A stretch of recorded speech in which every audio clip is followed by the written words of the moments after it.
Produce करते हैं वो पिगमेंट्स रहते हैं।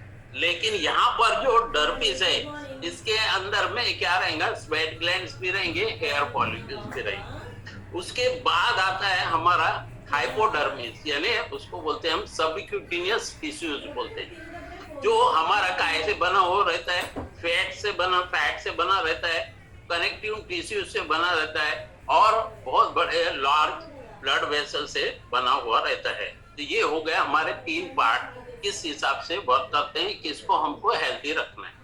अब यहाँ हम देख लेंगे कि हमारी जो स्किन है, हेल्दी स्किन यानी कि जो एडल्ट है उनकी स्किन कैसी रहती है। जो एपिडर्मिस का जो लेयर है उसको कृपया ध्यान से देखिएगा, एकदम फ्लैट दिख रही है, एकदम समतल दिख रही है, ओके। जिसमें डर्मिस जो लेयर है उसके अंदर में ये जो कोलेजिन दिख रहे हैं वो कैसे दिख रहे हैं उसके ऊपर ध्यान दीजिएगा। और सबक्यूटेनियस फैट कैसा है वो भी फ्लैट। लेकिन जब जब हमारी एज होते जाती है तो एज होने के साथ में हमारे को रिंकल्स आने शुरू होते हैं। तो वो रिंकल्स आने से क्या होता है दोस्तों कि जो हमारा आउटर लेयर जो स्किन है एपिडर्मिस, उसमें जो खिंचाव रहता है वो कम हो जाता है, इलास्टिसिटी उसमें कम हो जाती है, इसलिए जो है रिंकल्स वगैरह आने शुरू हो जाते हैं। तो इसमें कोलेजिन की जो मात्रा है वो कम होते चले जाती है, इलास्टिसिटी जो रहती है वो भी कम हो जाती है। इसके कारण हमारा जो स्किन है उसमें रिंकल्स आने शुरू होते हैं। अब यहाँ पे भी देखा आपने यंग स्किन जो दिखे, नॉर्मल स्किन देखा, और उसके बाद में यहाँ पर जो ओल्ड स्किन का मतलब जो एजेड पर्सन है उनकी स्किन के लिए। लेकिन महत्वपूर्ण बात ये है दोस्तों, यहाँ पर जो हमारे डर्मिस लेयर से जो निकलती है वो कोलेजन फाइबर्स के कारण जहाँ पर हेयर्स एंड फॉलिक्यूल्स निकलते हैं, और उसमें जब हमारा स्किन जैसे कि हेयर का कलर भी बदलता है, यानी वो व्हाइट कलर के होने शुरू हो जाते हैं। क्यों? उसमें जो कोलेजिन्स रहते हैं, जो फाइबर्स रहते हैं, उनकी कमतरता शुरू हो जाती है। जैसे जैसे एज होता है वैसे वैसे तो इसके कारण क्या है, दोनों में फर्क पड़ रहा है। एक तो स्किन में रिंकल्स आना, दूसरा हमारे जो हेयर्स है उसके कलर्स भी जो है चेंज होना। अब यहाँ पर देखते हैं कि हमारे पास में, हमारे शरीर में बहुत सारे प्रकार के कोलेजन है, कम से कम 16 to 19 कोलेजन्स के टाइप्स होते हैं जो हमारे शरीर में रहते हैं। लेकिन इसमें जो बहुत ही महत्वपूर्ण रोल जो रहता है दोस्तों, वो रहता है हमारा प्रोटीन का। क्योंकि ये प्रोटीन जो है ये हमारे कनेक्टिव टिश्यूज को बिल्ड करके रखता है, हमारे ज्वाइंट्स को टाइट करके रखता है। उसी प्रकार से हमारे हेयर और हमारे स्किन को भी अच्छा रखने में इसकी सक्रिय भूमिका होती है, जो है प्रोटीन। तो यहाँ पर हम देखते हैं कि जो पहला टाइप का इसमें कोलेजिन रहता है वो बहुत ही कॉमन टाइप का है, जो हमारा 90% हमारे हेयर, स्किन, नेल और अदर ऑर्गन्स में, बोन्स में एंड लिगामेंट्स में रहता है, जो कोलेजिन कहते हैं, ओके। उसी प्रकार से ये हमको जो अच्छा दिखने में, लुकिंग बेटर करने में हमको सपोर्ट करता है, हेल्दी स्किन रखने में, कोलेजन टाइप 1। इसलिए हम बार बार यही शब्द वापरते हैं कि अगर आपका कोलेजन अच्छा है, और कोलेजन को किस हिसाब से हम मेंटेन करेंगे, किस हिसाब से हम हमारे शरीर को प्रचुर मात्रा में देंगे, ये आगे की स्लाइड में बताऊंगा। और यही एक मुख्य कारण है कि आप, जो हम यहाँ पे कहते हैं हमारे वेलनेस इंडस्ट्रीज में, हेल्दी एजिंग। तो हेल्दी एजिंग दिखने के पीछे जो कारण है दोस्तों, वो हमारा केवल यहाँ पे प्रोटीन युक्त और हमारा पौष्टिक आहार ही है। दूसरे प्रकार से हम जब देखते हैं दोस्तों, यहाँ पर जो टाइप 2 रहता है, वो टाइप 2 हमारे को काय में कार्टिलेज को बिल्ड करने में, गट की लाइनिंग को हेल्दी रखने में ये हमको सपोर्ट करता है। उसी प्रकार से हमारे ज्वाइंट को सपोर्टिंग जो रहता है उसमें, उसी प्रकार से डाइजेस्टिव हेल्थ में कोलेजिन का इंपॉर्टेंस बता रहा हूँ, जो कोलेजिन का टाइप 2 है।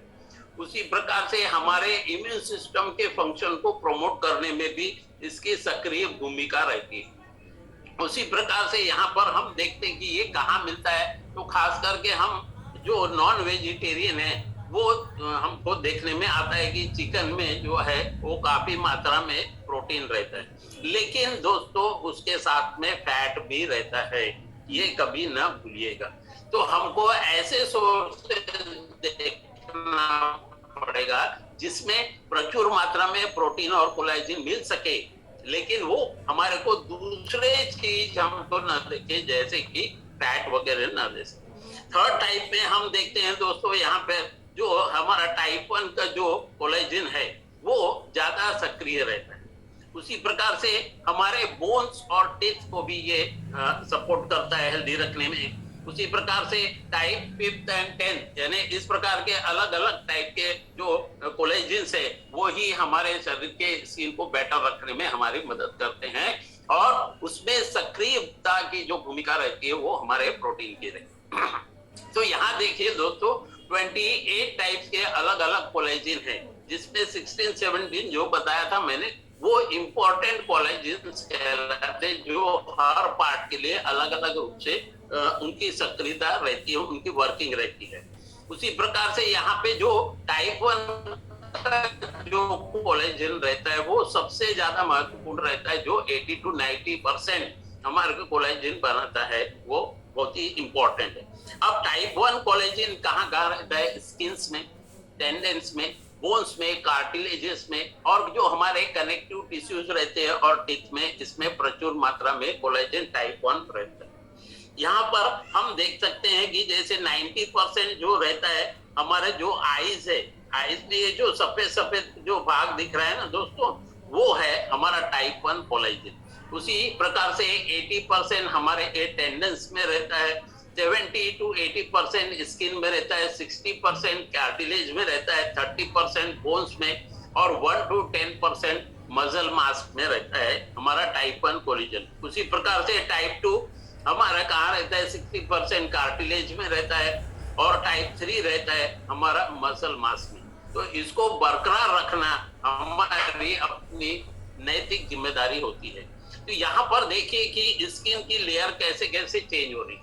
तो 20s में आप देखते हैं कि फ्री रेडिकल जो अटैक रहता है हमारे एटमॉस्फेयर से, एनवायरनमेंट से, वो हमारे स्किन को डैमेज करते हुए चले जाते हैं। क्योंकि जब हम अर्ली एज में रहते हैं तो हमारे शरीर में भरपूर मात्रा में हम क्या करते हैं कि सारी चीजें प्रोटीन युक्त, पौष्टिक युक्त पदार्थ लेते हैं, और उसी के साथ हमारे जो ऑर्गन्स रहते हैं हमारे शरीर के वो भी सक्रिय रहते हैं। उसके कारण स्किन की भी जो लेयर रहती है, डर्मिस की लेयर भी वो थिक रहती है, और देखिए बिल्कुल फ्लैट रहती है। वही 30s में देखिए कि थोड़ा सा उसमें फ्लक्चुएशन आता है।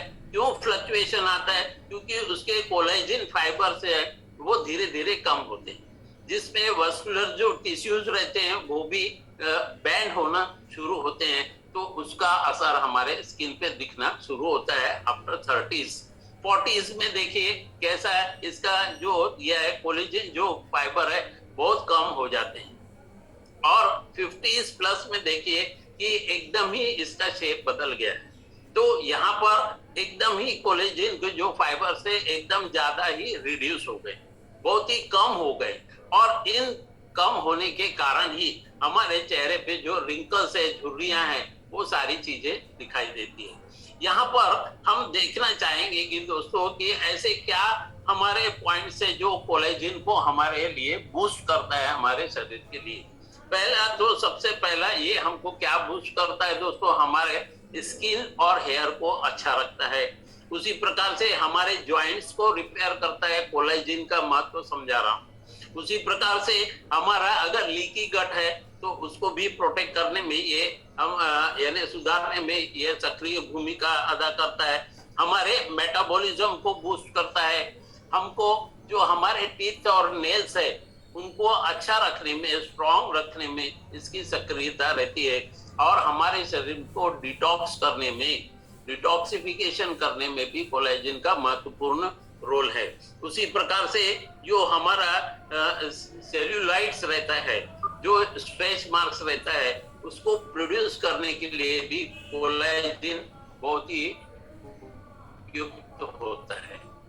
अब यहाँ पर अगर हाइड्रोलाइज्ड कोलेजन रहता है उसके हमको क्या शरीर में बेनिफिट्स है। तो हमारा जो स्किन है बहुत ही अच्छा यंग दिखेगा, यानी कि एज जो फैक्टर मैंने कहा था, क्योंकि हम हमारे शेक में और हमारे शरीर के लिए कितना प्रोटीन चाहिए, ये सारे चीजों की जानकारी हम प्रतिदिन यहाँ पर ले रहे हैं और हम उसका अनुसरण करते हैं। इसलिए आज हम यहाँ पर देखते हैं कि कई हमारे जो दोस्त भाई हैं उनकी एज ज्यादा होने के बावजूद भी वो कम एज के दिख रहे हैं। उसी प्रकार से यहाँ पे कार्डियोवास्कुलर जो फंक्शंस है हमारे शरीर में उसको इम्प्रूव करता है हाइड्रोलाइज कोलेजन। उसी प्रकार से हमारे बॉडी का शेप मेंटेन करने के लिए देखिए बहुत सारे लोगों का जब कोलेजन कम होता है और हमारे शरीर में जब जो वाटर के स्टेन्स रहते हैं वो अगर ज्यादा होता है तो पफी आईज दिखते हैं, डबल चिन्स दिखते हैं। वो सारी चीजें हमारे को यहाँ पर नहीं दिखने में आती, क्योंकि हमने उसी